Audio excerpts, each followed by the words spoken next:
Hello दोस्तों, स्वागत है आपका हमारे इस यूट्यूब चैनल एग्ज़ाम वर्ल्ड में। और मैं हूं श्रीकांत। और आज हम लोग पढ़ने जा रहे हैं अपने डेली करंट अफेयर्स में 1 मई 2020 के करंट अफेयर्स। तो चलिए शुरू करते हैं। शुरू करने से पहले आपसे रिक्वेस्ट है कि अगर आप हमारे इस यूट्यूब चैनल पर नए हैं तो प्लीज़ सब्सक्राइब बटन को दबा लें और सब्सक्राइब के साथ नोटिफिकेशन बेल दबाना ना भूलें। और वीडियो अच्छा लगता है तो प्लीज़ लाइक करें, दोस्तों के साथ शेयर करें। तो चलिए शुरू करते हैं और मूव करते हैं आज के पहले सवाल की ओर। पहला सवाल है कि पीएनबी हाउसिंग फाइनेंस लिमिटेड के अंतरिम प्रबंधक निदेशक और मुख्य कार्यकारी अधिकारी के पद पर किन्हें नियुक्त किया गया है। तो पीएनबी हाउसिंग फाइनेंस के अंतरिम प्रबंधक निदेशक जो बने हैं वो हैं नीरज व्यास, ऑप्शन नंबर बी। चलिए इसका डिटेल देखते हैं हम लोग। नीरज व्यास को पीएनबी हाउसिंग फाइनेंस लिमिटेड के 8 महीने की अवधि के लिए इन्हें प्रबंधक निदेशक और मुख्य कार्यकारी अधिकारी के पद पर नियुक्त किया गया है। देखा जाए तो उनकी जो नियुक्ति है वो संजय गुप्ता के स्थान पर की गई है, जो वर्तमान में कंपनी के प्रबंधक निदेशक और मुख्य कार्यकारी अधिकारी के रूप में सेवारत हैं। बैंकिंग में 36 से अधिक वर्षों का अनुभव रखने पर नीरज व्यास एक वरिष्ठ बैंकिंग पेशेवर है और वो वर्तमान में कंपनी के बोर्ड में स्वतंत्र निदेशक के रूप में कार्यरत हैं। चलिए मूव करते हैं अगले सवाल की ओर। नेक्स्ट है कि वर्ष 2020 के लिए 5 सदस्यीय ब्रिक्स ब्लॉक के अध्यक्ष कौन सा देश है। तो इसका सही उत्तर है ऑप्शन नंबर बी, रूस। ब्रिक्स में 5 देश हैं, ब्राज़ील, रशिया, इंडिया, चाइना और साउथ अफ्रीका। चलिए इसका डिटेल देखते हैं इस क्वेश्चन का।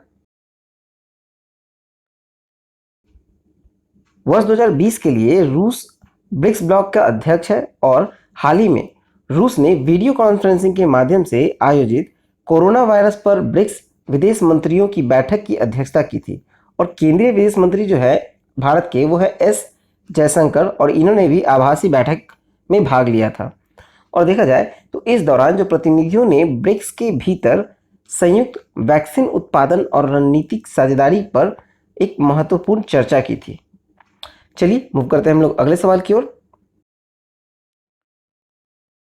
नेक्स्ट है कि राष्ट्रीय फिल्म पुरस्कार जीतने वाले बॉलीवुड स्टार अभिनेता ऋषि कपूर का निधन हो गया। उनका निकनेम क्या था। तो ऋषि कपूर का निकनेम था ऑप्शन नंबर सी, चिंटू।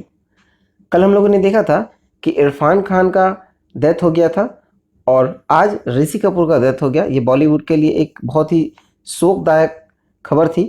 चलिए मूव करते हैं इसके डिटेल के बारे में।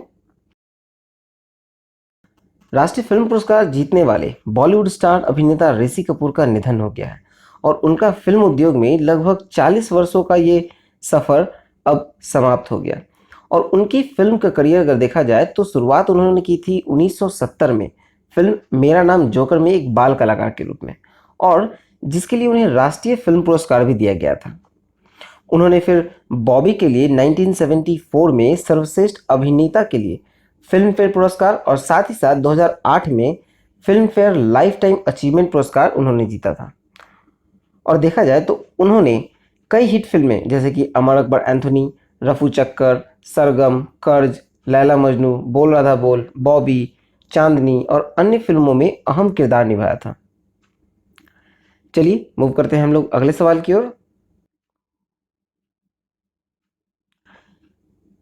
अगला सवाल है कि हाल ही में किस देश ने कोरोना वायरस महामारी लॉकडाउन के कारण संकट का सामना कर रहे छोटे कारोबारियों की मदद के लिए बाउंस बैक लोन स्कीम की शुरुआत की है। तो ये बाउंस बैक लोन स्कीम जो है वो ब्रिटेन ने शुरू की है, इसलिए सही उत्तर होगा ऑप्शन नंबर बी, ब्रिटेन। चलिए इसका डिटेल देखें। ये योजना 100% राज्य द्वारा वित्त पोषित होगी और इस योजना के तहत जो होगा वो छोटे कारोबारी को प्रथम 12 महीने के लिए जो 2,000 पाउंड से लेके 50,000 पाउंड तक का ब्याज मुक्त ऋण के लिए ऑनलाइन आवेदन कर सकते हैं। और उल्लेखनीय है कि ब्रिटेन में कोविड-19 महामारी के कारण जो जान गंवाने वाले राष्ट्र सेवा कर्मी हैं उनके परिवार को 60,000 पाउंड का बीमा योजना का भी घोषणा किया गया है। और ब्रिटेन में देखा जाए तो अब तक लगभग 1,61,000 से अधिक लोगों को ये कोरोना वायरस से संक्रमण की पुष्टि हो चुकी है। चलिए मूव करते हैं हम लोग अगले सवाल की ओर।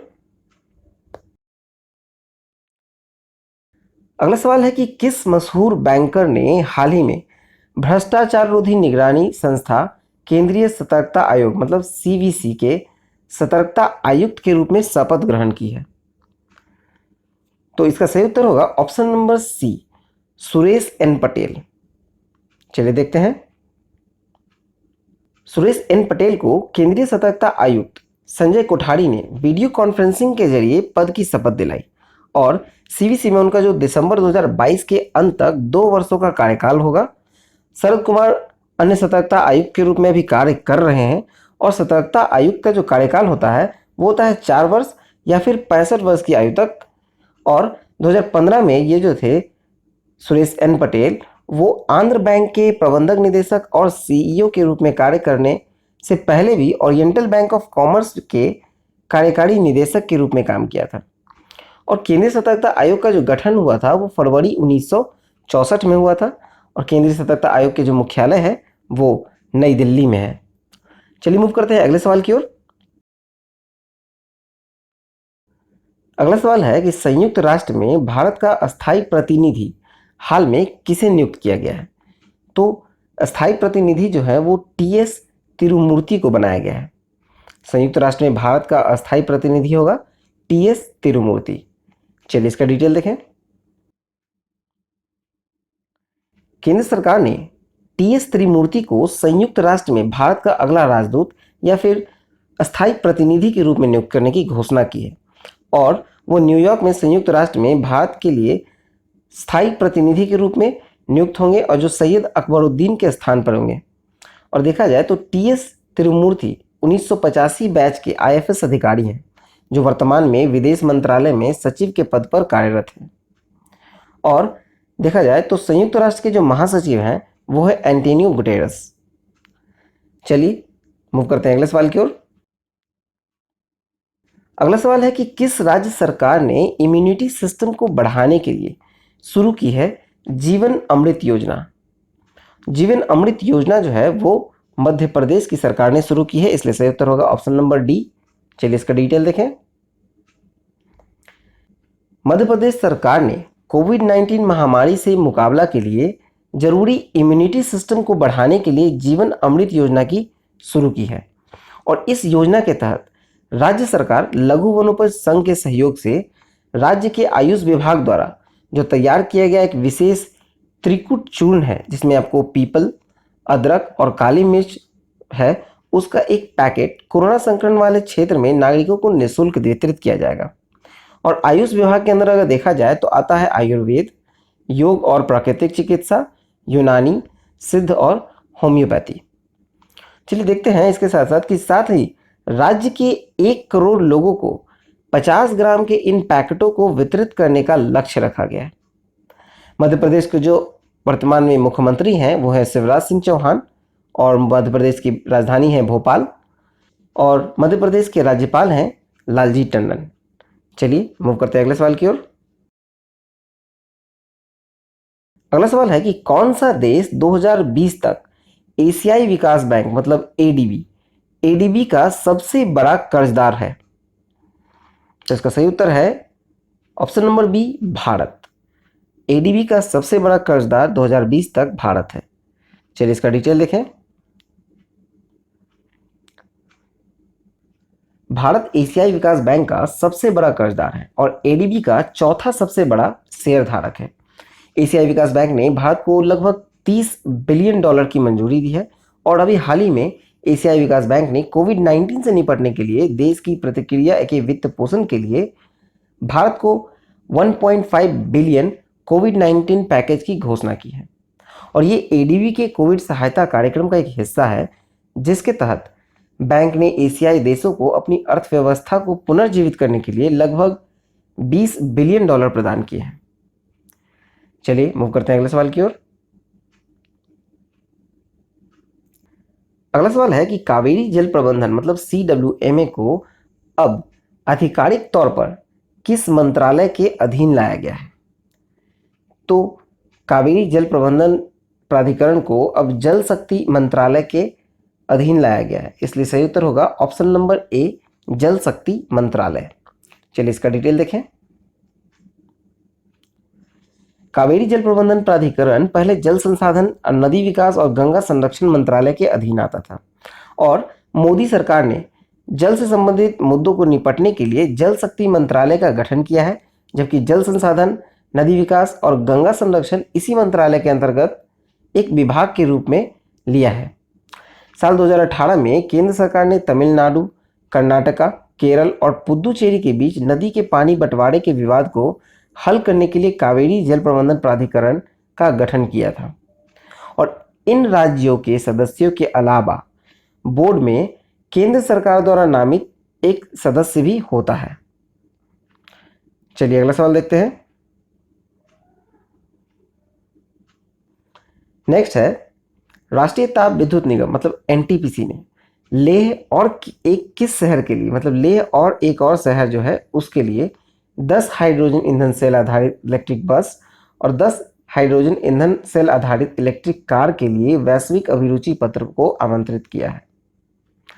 तो एक तो लेह हो गया और दूसरा जो शहर है वो है दिल्ली, इसलिए ऑप्शन नंबर सी। चलिए इसका डिटेल देखें। भारत की सबसे बड़ी बिजली उत्पादक नेशनल थर्मल पावर कॉरपोरेशन जो एनटीपीसी लिमिटेड है, उसने लेह और दिल्ली में 10 हाइड्रोजन सेल आधारित इलेक्ट्रिक बस और कार जो बराबर संख्या में प्रदान करने के लिए ग्लोबल एक्सप्रेशन ऑफ इंटरेस्ट की घोषणा की है। ग्लोबल एक्सप्रेशन ऑफ इंटरेस्ट और एनटीपीसी की पूर्ण स्वामित्व वाली सहायक कंपनी जो है वो एनटीपीसी विद्युत व्यापार निगम लिमिटेड द्वारा जारी किया गया है और इस पहल की शुरुआत नवीन और नवीकरणीय ऊर्जा मंत्रालय के सहयोग से किया गया है। देखा जाए तो विभिन्न शहर में लगभग 90 सार्वजनिक चार्जिंग स्टेशन और फरीदाबाद में ई-3 व्हीलर्स के लिए बैटरी चार्जिंग और स्वैपिंग स्टेशन पहले ही चालू किए जा चुके हैं। तो यहाँ पर हमारा आज का करंट अफेयर्स खत्म होता है। आई होप आपको अच्छा लगा हो, तो प्लीज़ दोस्तों में शेयर करें, लाइक करें और अगर अभी तक आपने सब्सक्राइब नहीं किया है तो प्लीज़ सब्सक्राइब बटन दबाकर नोटिफिकेशन बेल दबाना ना भूलें। और अगर आपको इसका पीडीएफ चाहिए तो आप हमारे टेलीग्राम चैनल से डाउनलोड कर सकते हैं। घर पे रहें, सुरक्षित रहें। All the best and thank you for watching exam world.